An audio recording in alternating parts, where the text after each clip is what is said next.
Sizlarga o'choq qozonda somsa pishirib ko'rsataman deb qozonimdan ayrilib qolishimga ozgina qoldi. Kuzatib tursanglar, video davomida hammasini aytib beraman. Somsamiz uchun qiymalarini tayyorlab olamiz. Men tayyor somsa xamirdan foydalandim. Sizlar o'zingizlar qilib tayyorlasanglar ham bo'ladi. Faqat ahamiyat beringlar, xamirni ozgina kattaroq kesamiz va qalinroq yoyiladi. Somsalarni shunaqa stakanning ichida qilib to'ksanglar, somsalar do'mboqqina bo'lib chiqadi. Endi somsalarni yopamiz. Tuxum oqiga yaxshilab somsalarni botirib, birpas ushab turamiz. O'zini ushab olgandan keyin qo'yib yuboramiz. Qozon qopqog'ini yopib pishiramiz. Tez-tez xabar olib turamiz.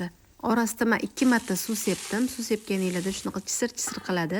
Bu yerda bitta meni xatoyim, qozonni tagiga tuz solish kerak bo'lgan ekan. Men solish esimdan chiqib qoldi. Tandirda yopilgan somsalar ham shunaqa tagiga oladi bilsanglar, ozgina qirg'ichdan chiqarib yuboramiz. Lekin qozonni dabdala qilmanda. Shu paytda o'rtog'im maqtagan billur vositalari esimga tushdi. Uni iminni qozon uchun antijirdan foydalandim. Ko'rvosizlarmi, chirklarni, haliga qotib qolgan narsalarni shundoq eritib olib tushdi. Billur vositalari hozir skidkada ketyapti. Har bitta 100 mingdan oshgan xarid uchun ikkitadan mahsulot qo'shib berishadi. Agar 500 minglik xarid qilsanglar, 6 ta mahsulot qo'shib berishadi. Bu aksiya 15-maydan 30-maygacha davom etadi. Tezroq foydalanib olinglar.